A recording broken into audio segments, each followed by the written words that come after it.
तो महात्माओं ने अपनी अपनी भाषा में अलग अलग लिखा है। महात्मा कबीर साहब लिखते हैं कि सत्संग की आधी घड़ी तप के वर्ष हजार, फिर भी बराबर है नहीं कहें कबीर विचार। गोस्वामी जी महाराज रामचरितमानस में लिखते हैं कि बड़े भाग्य पायो सत्संगा, बिना प्रयास होए भवभंगा। पूज्य महाराज जी कहते हैं कि सत्संग जल जो कोई पावे, मैल आई सब कटकट जावे। सत्संग वो सरोवर है, कौवा स्नान करता और हंस बन जाता। लेकिन ये सत्संग मिलता किसको है? किसको मिलता है? सबको नहीं मिलता। ये सत्संग उन्हीं को मिलता है जिन पर भगवान की विशेष दया कृपा होती है, उनको मिलता है। इसके लिए महात्मा धर्म पुस्तकों में लिखते हैं, उन्होंने लिखा है कि बिन सत्संग विवेक न होई, और राम कृपा बिन सुलभ न सोई। बिना भगवान की कृपा के ये सत्संग नहीं मिलता। तो सत्संग उन्हीं को मिलता है जिन पर भगवान की दया कृपा होती है। और ये सत्संग होता किसके यहाँ है? सबके यहाँ नहीं होता।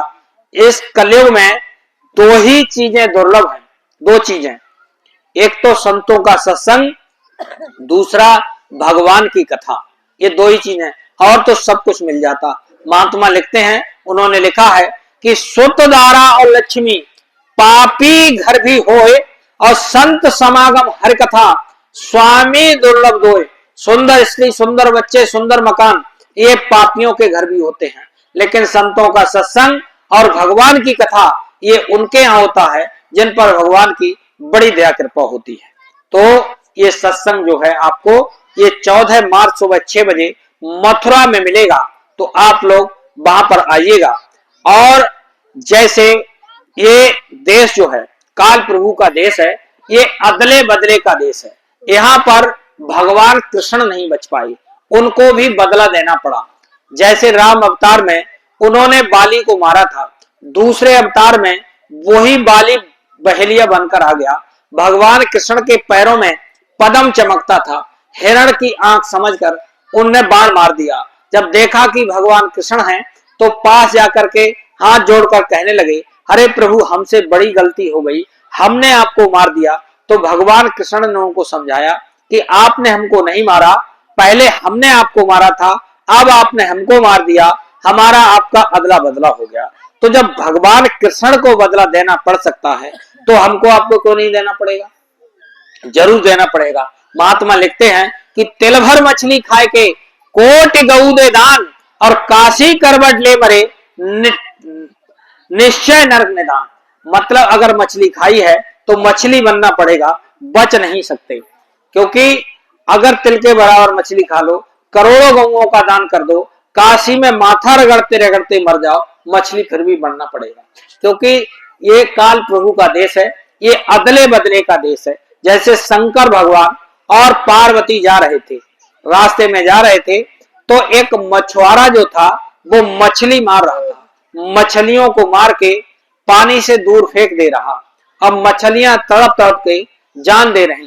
पार्वती ने देखा तो पार्वती ने शंकर भगवान से कहा कि प्रभु इस मछुआरे से आप मना कर दीजिए, ये मछलियों को मारे नहीं।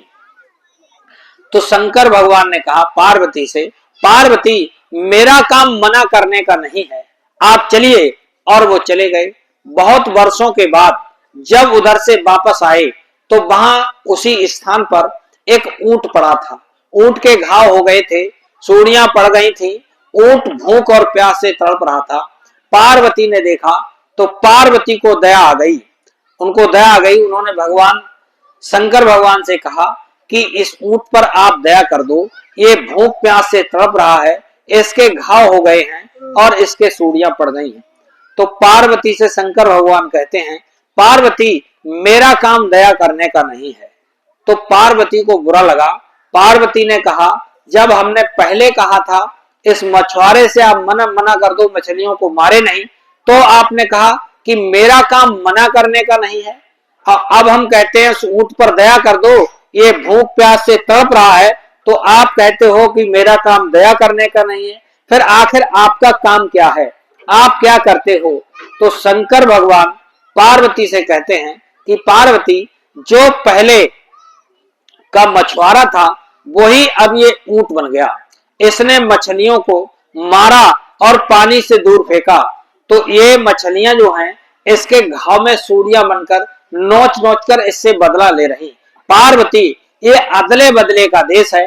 मैं जो हूं किसी का कुछ लेता देता नहीं हूं, ना तो मैं किसी से लेता हूं ना किसी को कुछ देता हूं। मैं सिर्फ हिसाब करता हूं, कर्मों का हिसाब करता हूं।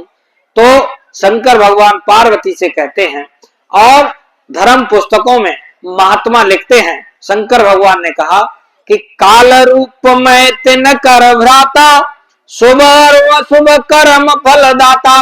हे पार्वती, मैं कर्मों का फल देता हूं, मैं किसी से कुछ लेता देता नहीं। कोई मंदिर में चले जाओ, चाहे तो मूर्ति की चोरी कर लाओ, चाहे धूप बत्ती अगरबत्ती लगाओ, भगवान ना तो नाराज होते हैं ना खुश होते हैं। वो कर्मों का हिसाब करते हैं, कर्मों का फल देते हैं। तो ये अदले बदले का देश है, जैसा हम करेंगे वैसा हमको मिलेगा। तो महात्मा यही बताने के लिए आते हैं